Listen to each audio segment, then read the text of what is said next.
This is the private sitting room for the Royal Princess Anne. She has opened up the room and opened up her schedule to do something she rarely does, conduct an interview. She did not cry. That is the first thing you need to understand about Princess Anne. In 60 years of royal life, through scandals that would have broken lesser people, through losses that the public never fully understood, she did not cry. Not in public. Not where anyone could see. But on a quiet Tuesday morning in the early weeks of 2025, something happened inside Buckingham Palace that even Anne could not prepare herself for. A door was opened that was never supposed to be opened. A light was switched on in a room that had sat in darkness for years, and what Princess Anne saw when her eyes adjusted to that light stopped her completely cold. This is that story. The woman who never breaks here is something most people get wrong about Princess Anne. They see the stiff posture, the clipped sentences, the expression that never quite softens for the cameras, and they decide she is cold without feeling. The royal family member who never got the sympathetic edit. However, they are completely wrong. But Anne is a person of self-control. There is a difference, a massive one. And if you want to understand why this discovery hit her the way it did, you need to understand that distinction first. Because the woman who walked into that storage room in early 2025 was not an ice queen.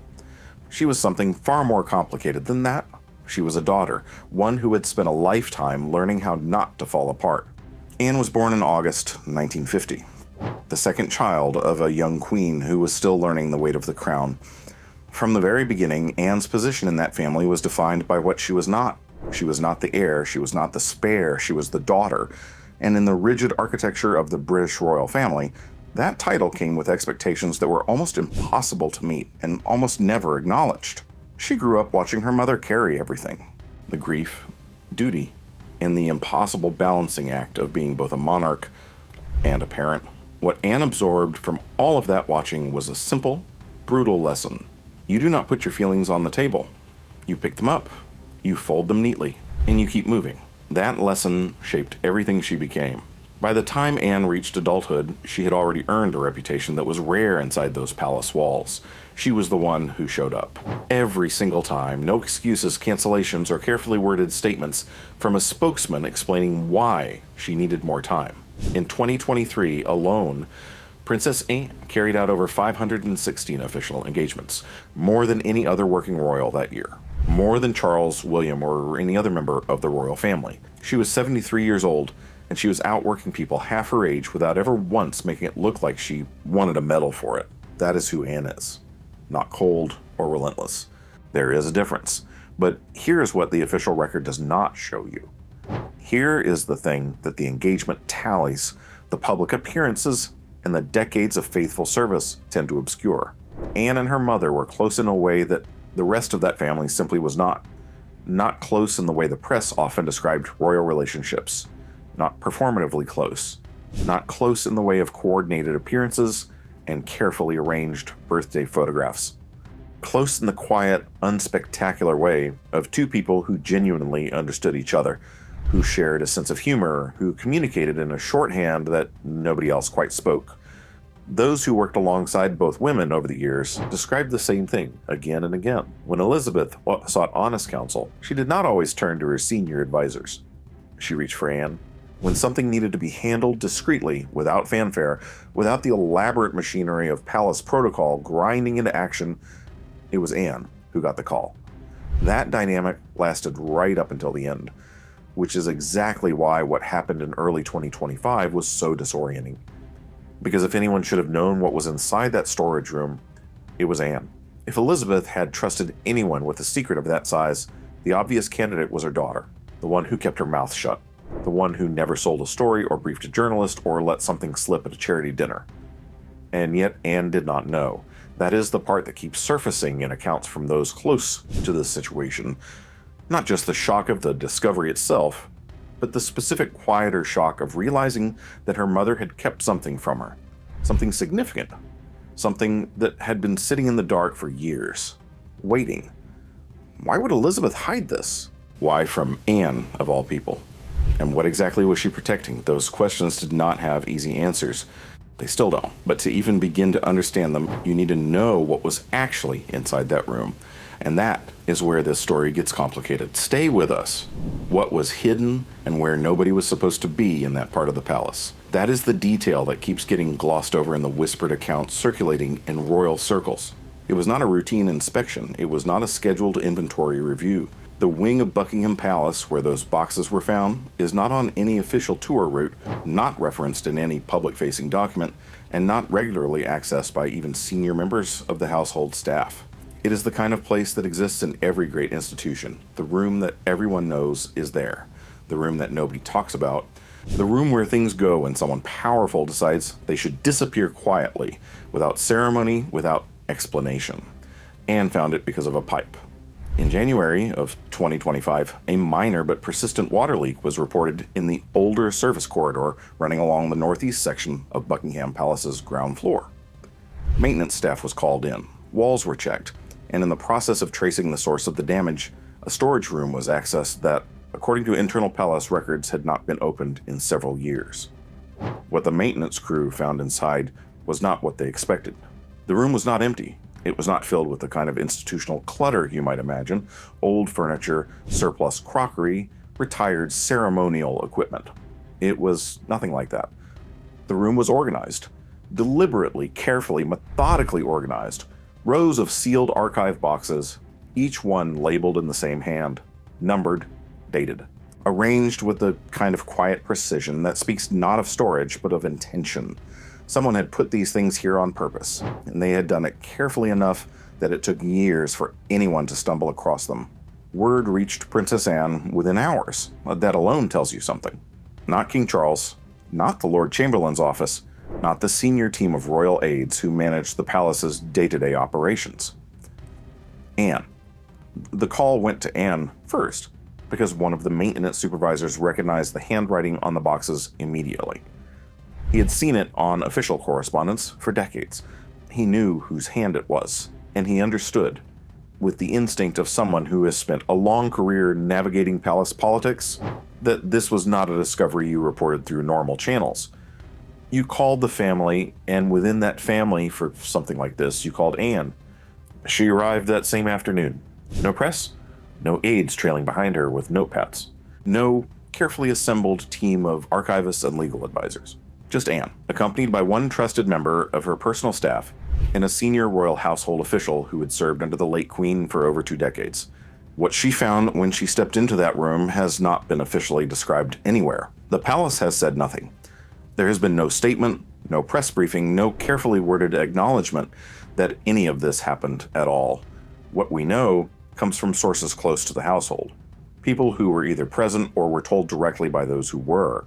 And what they described is a room that felt, in their words, like stepping into a conversation that had never been finished. The boxes contained artifacts. That word is being used deliberately because it captures the range of what was there. This was not a single category of object. It was not purely documents or purely personal effects. It was a mixture. Letters, yes. But also physical objects, small personal items, things that would have meaning only to someone who knew the context behind them. Items connected to specific moments, specific relationships, specific chapters of a life that had been lived almost entirely in public while its most private corners stayed carefully hidden. Some of what was in those boxes related to the late Queen's personal correspondence with figures who are no longer alive.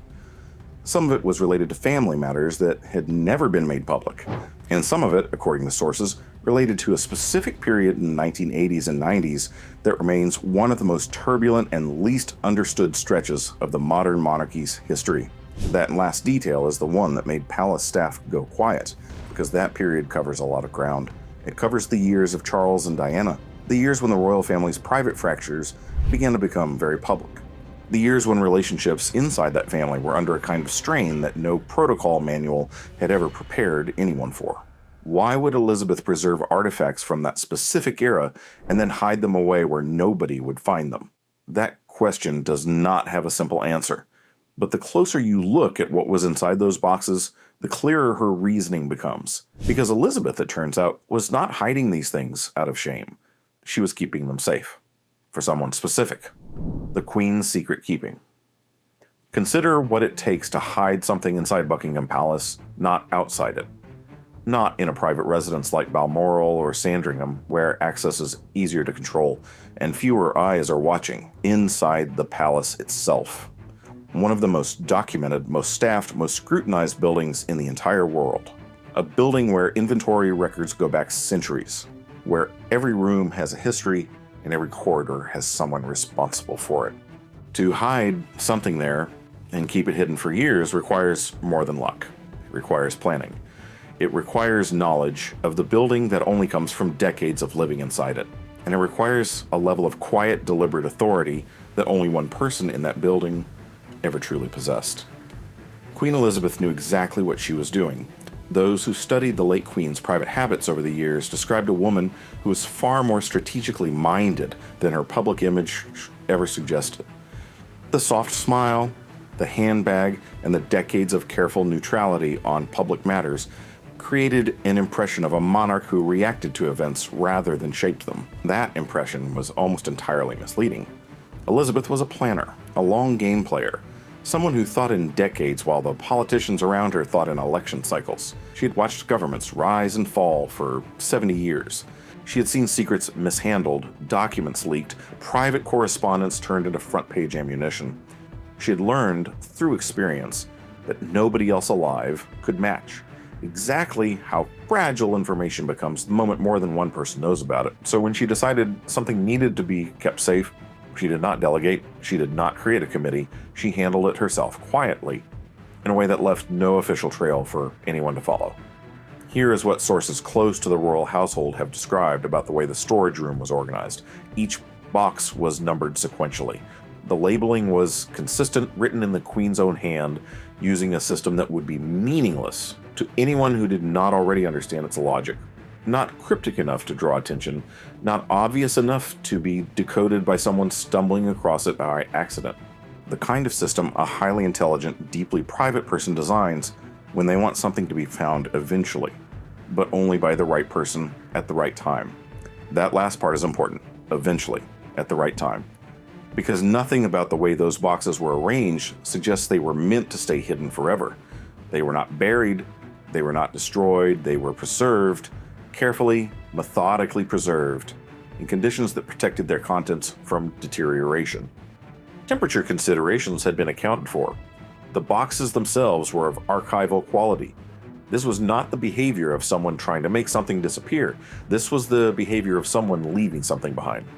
The question that has been circling among those who know the details is a straightforward one. When did Elizabeth put these things there? The timeline matters enormously because it changes the entire shape of the story. If the boxes were placed in that room in the final months of her life, when her health was clearly declining, and the question of succession was no longer abstract, then the interpretation is one thing. A dying woman was putting her most private possessions somewhere safe before she ran out of time to do so. But sources suggest the timeline is longer than that, considerably longer. There are indications that some of those boxes were placed in that room as far back as the early 2000s, which means Elizabeth was not acting in a moment of urgency. She was acting with the patience of someone who had thought this through from every angle and decided years in advance exactly how she wanted it to unfold. That changes everything. It also raises the question that nobody has been willing to answer directly. Did anyone else know? The honest answer, based on everything that has emerged, appears to be no, not in any complete sense. There may have been one or two members of the household staff who were aware that the room existed and that it contained the Queen's personal effects, but the full picture of what was inside, and more importantly, the full picture of why it was there, appears to have lived entirely inside Elizabeth's own mind. Not even her private secretaries, who managed virtually every other aspect of her official and personal affairs, appear to have been brought into this particular confidence. The system she used to label those boxes was not shared with anyone. No written instructions were left with her legal team. No reference to the room appears in any document that has come to light through the normal processes of estate administration. She kept this one entirely to herself. And when you understand what some of those artifacts actually represented, you begin to understand why. Because what Elizabeth was protecting was not just objects. She was protecting a version of events that the official record had never captured. A private truth about her family that she was not willing to let dissolve into silence. but was equally unwilling to release into a world that would not have handled it carefully. She was saving it for someone who would. What the artifacts reveal. Anne did not open everything that day. That detail matters. Anne is not a woman who acts impulsively. She stood in that room, looked at what was in front of her, and she made a decision. She would not rush this. She would not tear through her mother's carefully preserved archive in a single afternoon, driven by shock and grief and the particular rawness of finding something you were never meant to find by accident. She came back the next day, and the day after that. What she found, piece by piece, over the course of those visits, was not what anyone expected. It was not a collection of royal memorabilia. It was not surplus ceremonial items that had simply been removed from rotation.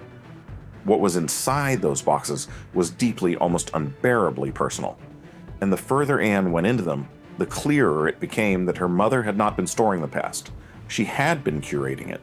Among the items described by sources close to the situation were personal letters, not official correspondence, not the kind of formal written communication that gets cataloged and archived through the standard royal records process. These were private and handwritten. The kind of letters that people write when they are not performing for history, when they are simply trying to reach another person across whatever distance separates them. Some of those letters were from Philip, not the Duke of Edinburgh, the official consort.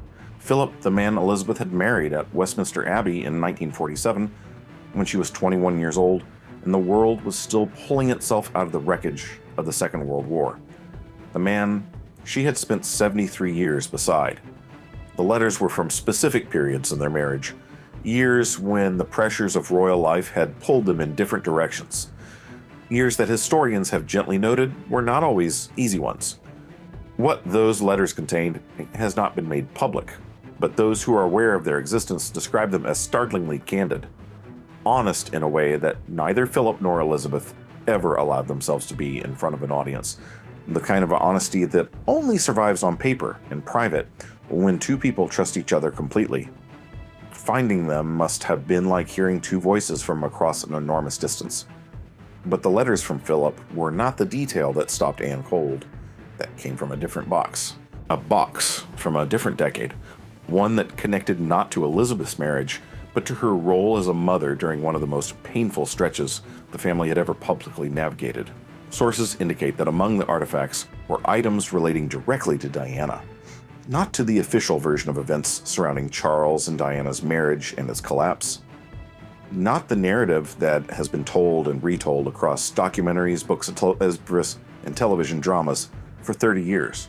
Something quieter than that, something more private, were items that suggested Elizabeth and Diana had a relationship that was considerably more complex and considerably more tender in certain moments than the public record has ever fully reflected.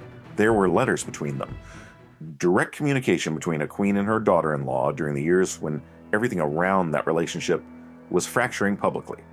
And if sources are to be believed, what those letters reveal is a woman who was trying, who understood more than she let on, who carried guilt about things she felt she had not handled well, and who found no public avenue to express that guilt while she was alive. Elizabeth kept those letters. She kept them separately from everything else. She kept them in a way that suggests she returned to them. Then there were the objects and small things. A brooch that Diana had given Elizabeth as a personal gift, as separate from any official exchange, not recorded in any inventory. A photograph, unframed, kept loose inside an envelope, showing Elizabeth and Diana together in a private setting, neither of them in formal dress, neither of them performing for a camera, both of them simply present in the same moment, candid in a way that almost no photographs of either woman ever were. There was also a handwritten note in Diana's writing addressed simply to Elizabeth. The contents of that note have not been described in any detail by those aware of its existence. But the fact that Elizabeth kept it sealed in an archival box, labeled in her own system, preserved for years after Diana's death in that Paris tunnel in August 1997, says something that no public statement ever could. She did not let go. For Anne, absorbing all of this was not easy, because what those artifacts collectively painted was a portrait of her mother that she had never fully seen before. Not the monarch, not the institution, the woman underneath all of that. The woman who loved her husband deeply enough to preserve his most honest letters.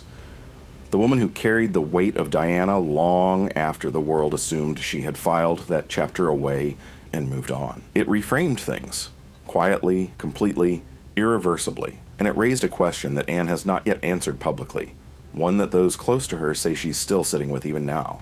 If her mother had kept all of this so carefully for so long for someone to eventually find, then who exactly was she keeping it for? Because Anne is becoming less and less certain that the answer is herself. The fallout.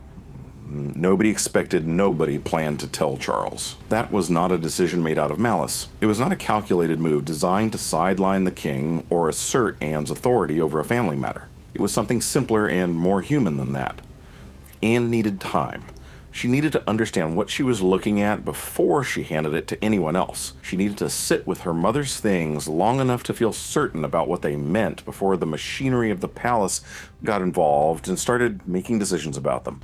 But palaces do not keep secrets easily. They never have. Too many people, too many corridors, too many staff members have spent careers learning to read the temperature of a room from a single glance.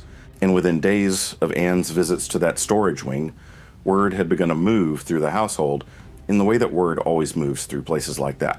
Not loudly, not through any single conversation that could be traced to a single source. Just a quiet spreading awareness that something significant had happened, and that whatever it was, it involved the Princess Royal and the late Queen's personal effects. By the time Anne was ready to speak to Charles, he had already heard fragments. The meeting between Anne and Charles in late January of 2025 was, by all accounts, not an easy one. Not because they argued. Anne and Charles have spent a lifetime navigating their differences without open conflict. They are too similar in certain ways, too disciplined, too aware of the damage that unchecked emotion can do inside a family that conducts so much of its life in public. What made it difficult was something quieter than an argument. It was the look on Charles's face when Anne described what she had found. Sources close to the household describe a man who was not simply surprised. He was unsettled in a way that went beyond the ordinary shock of unexpected news.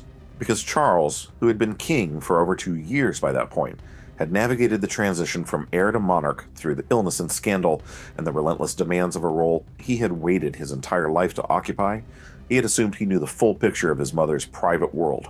And the specific contents that Anne described to him, particularly those relating to Diana, landed in a way that nobody in that room had fully anticipated. Here is the question you need to sit with for a moment.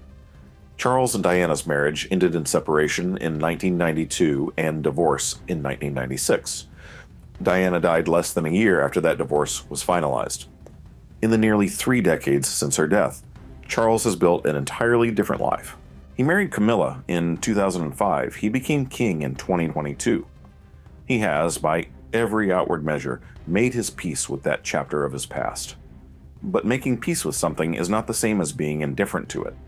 And discovering that your mother, who never once spoke publicly about the Diana years in any candid or emotionally revealing way, had privately preserved correspondence and personal items that told a different story than the one the family had always allowed to stand publicly, that is not a small thing. That lands somewhere deep. Sources indicate Charles asked Anne a single question after she had finished describing the contents of the boxes. He asked whether Diana had known during her lifetime that Elizabeth felt the way those letters suggested, whether Elizabeth had ever communicated any of that directly. Anne did not have an answer. And the fact that she did not is, in its own way, the most heartbreaking detail in this entire story. Word eventually reached William. The timing of that conversation has not been precisely pinned down by any source, but it is clear that it occurred separately from the discussion with Charles. Anne spoke to her nephew directly, one-on-one, without aides present, without the buffer of courtiers or advisors managing the emotional temperature of the exchange. William's response was not what those around him expected either. He had grown up, like everyone in that family, with a very specific official narrative about his mother's relationship with the royal family. He had spent years, publicly and privately, navigating the tension between honoring Diana's memory and functioning within an institution that had in various ways failed her. He had made his own peace with that tension. He had built a family of his own. He had channeled his grief into his work, into the causes Diana had championed, into being the kind of father she never got enough years to see him become. And then Anne told him what was in those boxes. Sources describe William going very still, not upset in the way the press would typically frame a royal reaction, not reaching immediately for a response opposition or a way to manage the information. Just still, quiet, in the way of someone recalibrating something fundamental. He reportedly asked Anne whether he could see the letters himself. She said yes, but it was the reaction from one other quarter of the family that nobody had seen coming. Not Charles, not William, someone else entirely. Word of the discovery had reached Queen Consort through channels that remain unclear. Whether someone in the household spoke out of turn, or whether Charles had mentioned it in a private conversation that was more overheard than intended, is something that sources have not been able to confirm definitively. What is clear is that Camilla became aware of the general outline of what had been found, and specifically aware that some of the contents related to Diana, before any formal family decision had been made about how to handle the discovery. Her reaction, described by one source with a single word, was complicated, and that word, delivered without elaboration, without any further context, says more than a full paragraph of explanation ever could. Because complicated in the vocabulary of royal households is never a neutral description. Complicated means layers. It means history pressing up against the present in ways that are uncomfortable for everyone involved. It means a woman who has spent 20 years constructing a careful, considered public identity as Queen Consort, suddenly aware that a room full of her predecessor's private thoughts and feelings has just been opened. Whatever Elizabeth preserved about those years, whatever she wrote and kept and chose not to destroy, Camilla now knew it existed, and she had absolutely no control over what happened to it next. Anne's response. And what happens next? There were people inside the palace who expected Anne to hand everything over. That was the assumption in certain quarters of the household, that she would catalog the contents, brief the relevant advisors, pass the material up through the appropriate channels, and let the institution decide what happened next. That is, after all, how these things are supposed to work. The monarchy has processes. It has archivists, legal teams, and senior officials whose entire purpose is to manage exactly this kind of situation. Sensitive material, private correspondence, items with the potential to reshape public understanding of people who are either dead or still very much in line of succession. The assumption was that Anne would follow the process. She did not. What Anne decided, quietly and without seeking anyone's approval, was that she would not let this become an institutional matter. Not yet. Possibly not ever. Because Anne understood something that the advisors, archivists, and legal teams would never fully grasp from within their professional frameworks. These were not documents. They were not artifacts in the cold, categorized sense of the word. They were her mother. The version of her mother that had never been allowed to exist publicly. The woman behind the monarch, the wife who missed her husband, the mother-in-law who felt things about Diana that she never found the right moment to say out loud. Handing that version of Elizabeth to an institution felt to Anne like a betrayal of something that had survived decades of carefully managed silence. So she made a different decision entirely. Sources close to Anne describe a process that has unfolded slowly and deliberately over the months since the discovery.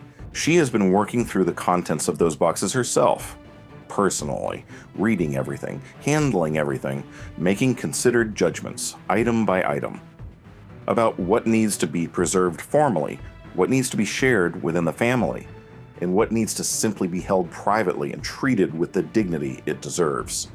It is, by any measure, an enormous undertaking, both practically and emotionally. For a woman who is already the hardest working senior royal in the family, taking on the quiet, solitary task of processing her mother's most private archive is not a small addition to an already impossible schedule. But those who know Anne well say she has not treated it as a burden.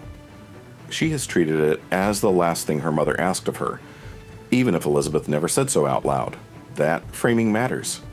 It tells you something about how Anne is approaching every decision she makes about these artifacts, not as a guardian of the institution, as a daughter keeping a promise. The question of William has become increasingly central as the months have passed. Anne's decision to show him the letters relating to Diana was not made lightly.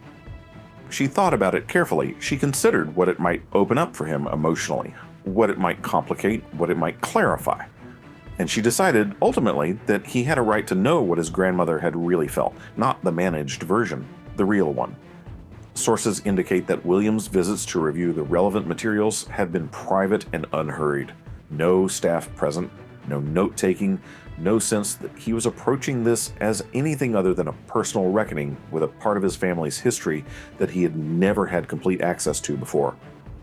Those close to him say he has not spoken extensively about what he found in those letters, but they also say something has shifted in him since he read them. Something has settled. As if a question he had been carrying for a very long time finally has an answer he can live with. As for what happens to these artifacts in the longer term, that question remains genuinely open. Anne has not committed to any formal archival process. She has not indicated whether any of the material will eventually become part of the royal archives in the official sense. She has not spoken publicly about the discovery at all. The palace has maintained its silence with the kind of practiced completeness that only comes from long institutional experience of saying nothing and meaning it. But those close to Anne say she is thinking about her legacy, about what her mother intended when she preserved all of this so carefully, about the difference between secrets kept out of shame and truths held back until the world was ready to receive them. Elizabeth waited. She was patient with this, as she was patient with almost everything that mattered to her. She did not burn those letters. She did not have them destroyed or officially sealed beyond reach.